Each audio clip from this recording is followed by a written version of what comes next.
Here's some breaking news. The Toronto Maple Leafs have made a very interesting move and following what has been a wild past few days, past few weeks of injury updates, speculation, and of course transactions. The Leafs have made yet another move, this time surrounding a goaltender. We're going to break down exactly what it is, but most importantly, discuss what it means going forward, as this has massive implications on one other player in particular. That is huge. We also have a bunch of injury updates. A ton to go over today, folks. You're going to want to stay tuned till the end of the video. It's going to be a juicy one, but before we get into it all, quick reminder to hit that subscribe button. Your guys' support has been unbelievable. Darius, we had a video earlier today on the David Kampf situation. That's, of course, a big storyline right now. Some injury updates. More injury updates have come out, which we'll dive into, and some more updates in general. But the Leafs have made a move surrounding a short-lived goalie here in Toronto, Cayden Primeau, as the Leafs have officially placed Cayden Primeau on waivers. Now, we're going to break down what this means because, Darius, he had a pretty rough stint here in Toronto. He had 2 wins, and he had a loss, of course, a 4.3 goals against average, a horrific save percentage that unfortunately lines up pretty closely to what his career stats are in the NHL. Cayden Primeau experiment, whatever you want to call it, is over. But Joseph Woll, what this means for him is very encouraging.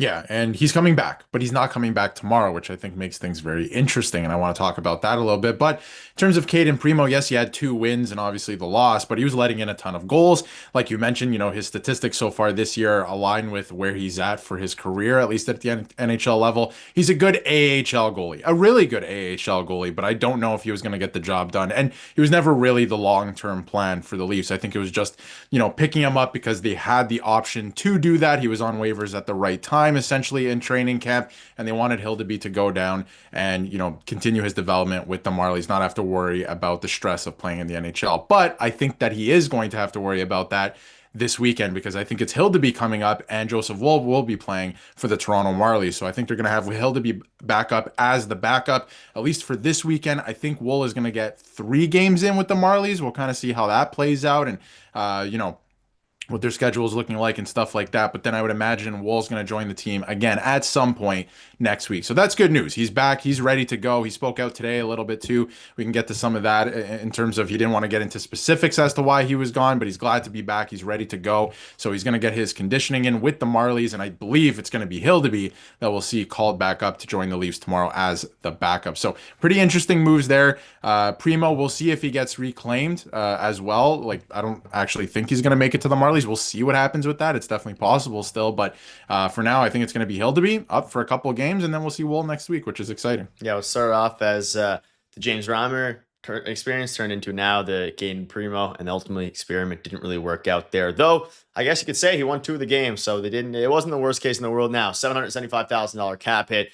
Is a UFA, so it's going to enter free agency, assuming that he clears waivers. Only 26 years old, and people like to take flyers on goalies. Some of them are late bloomers. We'll see what happens on that note. But what it means now is that, like you mentioned, Joseph Woll is getting closer to a return, is set to get back into game action with the Marlies soon, as announced this afternoon by head coach Craig Berube. So he actually is now going to not, like you mentioned, not start with the Leafs, to go down to the Marlies, which means that we're going to see Dennis Hildeby play, which you could argue would have been the better play off of Rip anyway because of how bad Cayden Primeau has been. I'm sure they assumed that Cayden Primeau would be a little bit better than this, but ultimately they're prioritizing Dennis Hildeby's development down there, Artur Akimov, all these guys. But Hildeby does need to get a stretch, Joseph Woll needs to get a stretch with the Marlies, and it won't hurt, of course, Dennis Hildeby to get a stretch with the NHL team instead of the AHL team.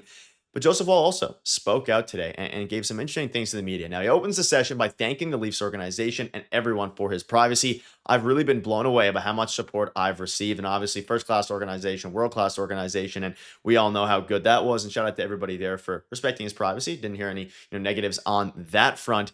And, the biggest thing with Joseph Woll is going to be that he gets 100% ready to come back. Now, whether it be Dennis Hildeby, whether it be someone else, it'll be Dennis Hildeby. They need to make sure that he is 100% good, both not injury-wise necessarily, but for someone who's been out as long as he has, you have to prioritize your health because injuries can happen pretty easily when you haven't had a full training camp, and he didn't have any training camp.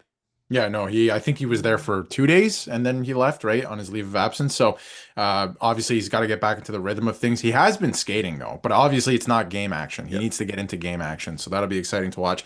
Also, Hildeby, they have a back-to-back this weekend. So I imagine Hildeby's going to play one of the games, probably Sunday. We'll see what the matchup is. We don't have any confirmation on that, but Hildeby, for, where credit where credit's due, He was the best goaltender the Leafs had in the preseason. He was. He played awesome, right? So we've seen in the past that, he hasn't been that good at the NHL level. So I'm excited to see what he has. Obviously, he's been down with the Marlies, but that'll be exciting to watch as well. So I think that's a big storyline. And again, with Joseph Woll coming back, that's going to be huge for the Leafs because Stolarz has been playing great, not taking anything away from him, but he's been playing a lot. And they're going to have to lean a little bit more on Joseph Woll for the next little while. I think they'll probably still do the tandem thing, 1-1-1, as they were doing at the end of last year. But just to give Stolarz a little bit of a break because that might catch up to him at some point, might get burnt out a little bit. So that's something to monitor as well. So this is good news. We'll be, obviously keeping an eye on Woll and how he does with the Marlies, but I imagine he'll be fine, get his conditioning up, and he'll be ready to go next week. Yeah, quick note on Cayden Primeau as well. He was up with the Leafs for 31 days, so I don't believe that the Hurricanes can reclaim him and directly place him with their AHL club. So keep that in mind as well. It was a short-lived, about a month for Cayden Primeau, but is interesting there. Now, ahead of the game tomorrow, Berube spoke out and revealed some interesting things. Now, the power play has been terrible. We discussed that in our video earlier. It's some of the worst in the NHL. He said that we got one power play game, maybe two. I mean, that's a little bit of a problem for sure. How can Leafs draw more penalties? I don't know. You have to ask the league. So we know how bad the power play has been. We know that the Leafs rarely get them. And I want to get your thoughts on this in the comment section and yours as well, Darius. Do you think the NHL, obviously they don't have something out, to prove against the Leafs, but they have been drawing penalties a lot less than other teams, which makes things quite interesting here. And you can look at how good or how bad rather the Leafs power play has been, the power play percentage, the amount of power plays they're getting. It's up there with some really, really interesting teams and some bad teams as well. Do you think this is a problem? And to me, it's like, I don't really want to complain about the rest because even when they get in the power play, they don't score anyway. Though Berube is saying that they should ask the league why the Leafs don't get any power plays, which is quite the interesting statement there. Definitely interesting there from Craig Berube, but I'm not going to blame the league for this, but it is a problem. They have to draw more penalties. You look at the Florida Panthers, they draw way more penalties than pretty much everyone else in the entire league. So they get those opportunities to go on the power play. But even when the Leafs get those opportunities, they're not very good. So they have to fix the power play first and foremost. And we talked about that a little bit the last couple of days, like the entries, that killer instinct, that sense of urgency, like that needs to be there. First of all, but even the game I went to earlier this week, I think they only got one, and then there was going to be another one, but they scored on the delayed penalties. So you're only getting like one a game. And I think they're doing enough in the offensive zone, especially lately. They have more sustained pressure in the offensive zone. Earlier in the season, it was more off the rush. I get why you're not getting the power play opportunities. But now that they're cycling more, all four lines, honestly, are, establishing themselves in the offensive zone. They're still not drawing penalties. I think that's a little weird at that point. So I'm not saying that they should start embellishing or anything like that, but, something has to be done here where they have to, that is a problem. They have to draw more power play opportunities for themselves. But even the stats don't lie. Even when they're on the power play, even if it is once a game, it has been horrible, right? So they have to get that going because the special teams can make or break your season. Something big to keep an eye out on over the doubleheader this weekend. But folks, that'll wrap it up. Let us know down below what your thoughts are on all this. Cayden Primeau gone, Joseph Woll in somewhat soon, and Dennis Hill to be, we assume, on the weekend. Thank you guys for watching. See you later.